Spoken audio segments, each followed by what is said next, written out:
Hello, everybody. I am here to give my 4-month update. I have been selling LuLaRoe now for officially 4 months. I got my onboarding call at the end of April. I got my initial inventory on May 12th, but I got a smaller box on May 11th and started selling then. So September 10th was my 4 months of selling. So I'll do the numbers in just a little bit, but I want to talk about all the other things that have happened. I have been working on doing in-person events, and I had a really good August scheduled, and I live in Baton Rouge, Louisiana, and then the flood happened. And so that kind of put a damper on my in-person events. That was really difficult. I was kind of in a funk about it.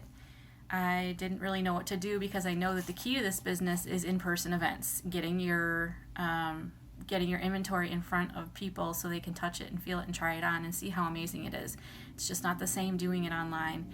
So I was really discouraged when that happened because I had 2 pop-ups that were rescheduled, and one has officially had to take, I don't have a rescheduled date for her. So what do? You're trying to you're a new consultant, you're trying to make these sales, and you're trying to get these clothes in front of real people, and complete and total devastation. People have no home, no car, no clothes, and yes, they need new clothes, but that's not even going to a pop-up, is not on their radar. They're trying to survive. So I focused on online for the rest of the month August. I had a goal at the beginning of August to do $10,000 in sales. That was my personal goal for the month. I was just shy of that. So despite the flood, I still sold $9,500 in the calendar month of August. So I was very pleased with that. And then I decided to get way out of my comfort zone in the beginning of September because with the flood that happened here, I had been wanting to go to my husband's hometown in South Arkansas, a very small town. Nobody has any clue what LuLaRoe is, for the most part. And so I had really been wanting to do a pop-up there. And that I decided, you know what, we should just go. We're going to go Labor Day weekend, we're going to take my stuff, and we're going to see if we can get some pop-ups booked and see how it goes. So that was the first time that I actually asked someone to host a pop-up. Everything else had been organic. People had approached me. People had approached me at a pop-up and said, I want to host a party. I had never actually asked someone to host a pop-up in the first 3 months that I was selling. So I reached out to the friends of my husband's that I had on my Facebook and asked them if they would like to host a pop-up. I got a couple no's, and I did get one yes, so that was awesome. So I had a sister and sister-in-law agree to have a pop-up. I don't think they had any clue, and even though I tried to educate them on it, I still don't think they really understood what was going on or how it works, and I have to get better at explaining that. Anyway, so loaded up the car, went to El Dorado, Arkansas, which is about 5 hours from home, and my amazing, wonderful husband drove in his car with the 2 kids by himself for the 5-hour trip, because my inventory and me were the only thing that could fit in my car.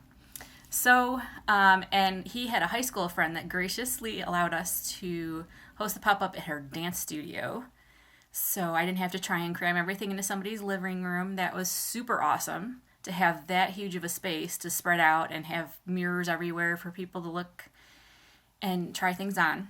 I had tried to get some more pop-ups. I boosted some posts on my business page on Facebook. I did get a lot of interaction from that, but I didn't get anybody else to book. And I think a lot of it was a holiday weekend. There were a few people that said they were interested, but that they weren't going to be in town. So I wasn't sure how the pop-up was going to turn out. But it ended up doing pretty good. I mean, I was really happy. I sold 33 pieces, and I mean, that's an order. That's how much you have to sell to order, place an order at LuLaRoe. So I was really happy with that. And, none of the people, with the exception of maybe one, I think, had ever even heard of it. So I thought that was a great way to get into a new community. And, it was It was hard to travel that far. It was probably harder for my husband to have the kids in the car that long by himself.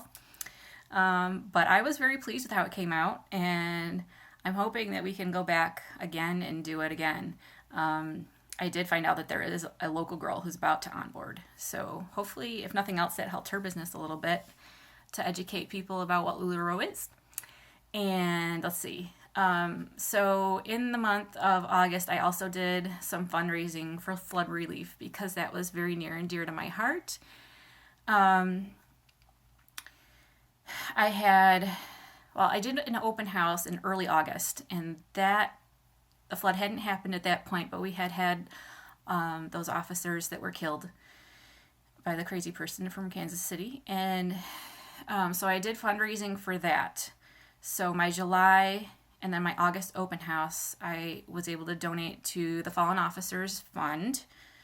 And then for August, all of my other fundraising efforts were for flood relief. So most of it went to my church, and we had, 30 or 40 families that flooded, at least that amount that I was aware of. And so we set up a fund for them, and we just recently our church cut checks to every family that was either a member or a regular attender.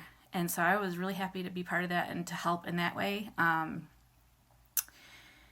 And let's see, I also had my first girl on board in early August. So my local friend, Whitney, is my first Lulu baby. She's official. And I also have another girl in the queue who is my cousin-in-law, and super excited for her. And so I'm building my team, and I'm plugging along and doing what I can. I've also started using Row With Me instead of posting to Facebook albums when I sell in my group, and I really do prefer that. It's so much easier for me, and I think it's more of a boutique feel for the customer too. I think you don't get that as much interaction in your Facebook group when you're selling that way, but I think some people like it because not everybody knows what they're buying and how much they're buying and what size they're buying. So it's a little more private and not everybody's in your business kind of a thing. So I think that appeals to a lot of people. And I have removed myself from a lot of groups that I was in that sell only on Facebook because it's just not my deal anymore. So kind of moving that way. And I think Facebook's going to kind of shut us down eventually anyway. So I'm kind of trying to be an early adopter of the new technology that's available and use that. Let's see what else. So I think that's the main stuff. I want to get to numbers. I never did a 3-month update, so I'm going to give you 3-month numbers and 4-month numbers, and then we'll be done, hopefully in 10 minutes, because I don't want to waste everybody's time. So I know people get distracted and disinterested. Okay, so one of my whys was to be able to give more.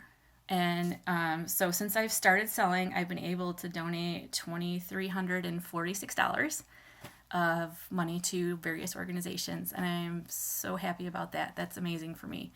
For the entire 4 months, my total sales were $33,590, and my net income, so if I was taking a profit, it would be $12,473. So I haven't paid back my initial investment yet. We borrowed from savings. I am focused solely on building my inventory. I haven't taken a paycheck. I've just been reinvesting everything, and I'm up to about 800-ish pieces now. I started out around 400, so I've doubled my inventory in 4 months. For my 3rd month of selling, I had $8,855 in sales and $3,403 in profit, net income. And then in month 4, I had $96.21 in sales and $4,059 in net income. So if I was keeping all that money, I would have had $4,000 in my pocket. So that's pretty amazing for only have been doing this 4 months. So those are my numbers, and that's kind of everything that happened. If you are interested in joining and you have questions, all my contact info is down in the description of the video, and I would love to speak with you and answer any questions you have. And I will be back hopefully with a 5-month update next month. Thank you.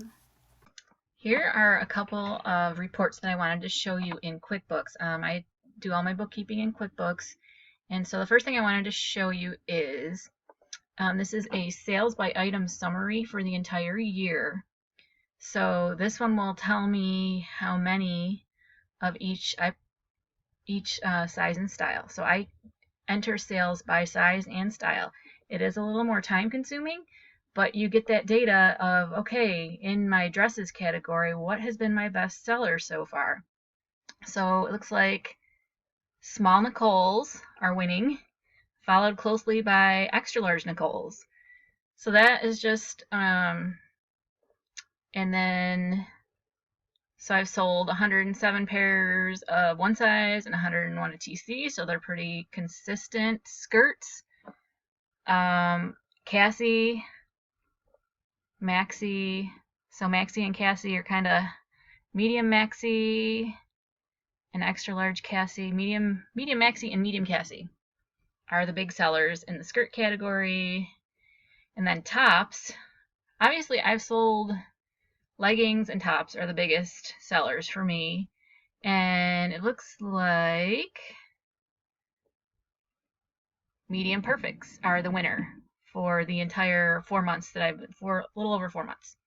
So if I wanted to say, well, what's selling really well this month, I can change to this month and that'll tell me. So we can go through here and look, okay, medium Irmas have sold the most this month in tops, and then leggings are neck and neck with each other. And then for this month, Carly's are the bigger sellers. So 7 3X's, 5 medium, 5 extra large. So that's just, to help you with your ordering and to help you know what is and isn't selling.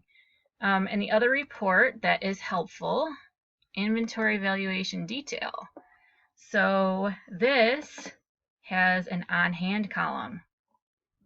So when you're doing your inventory at the end of the month like you should be, which honestly I haven't, but here's the report that you can go and count and say, okay, do I actually have 22X Carly's? I probably do, because I have a ton of duplicates right now.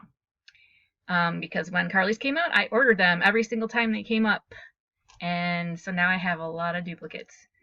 So it says I have 17 3X Carly's, 11 3X Nicole's, 13 large Carly's. So this is really easy way. You can just print this thing right out and you can go over your inventory and count and see what is what, and to make sure that your inventory in QuickBooks matches your actual inventory. So those are just a couple really cool little things about, tracking your inventory in QuickBooks that you're not going to get in a spreadsheet or any other way. And that's all for now.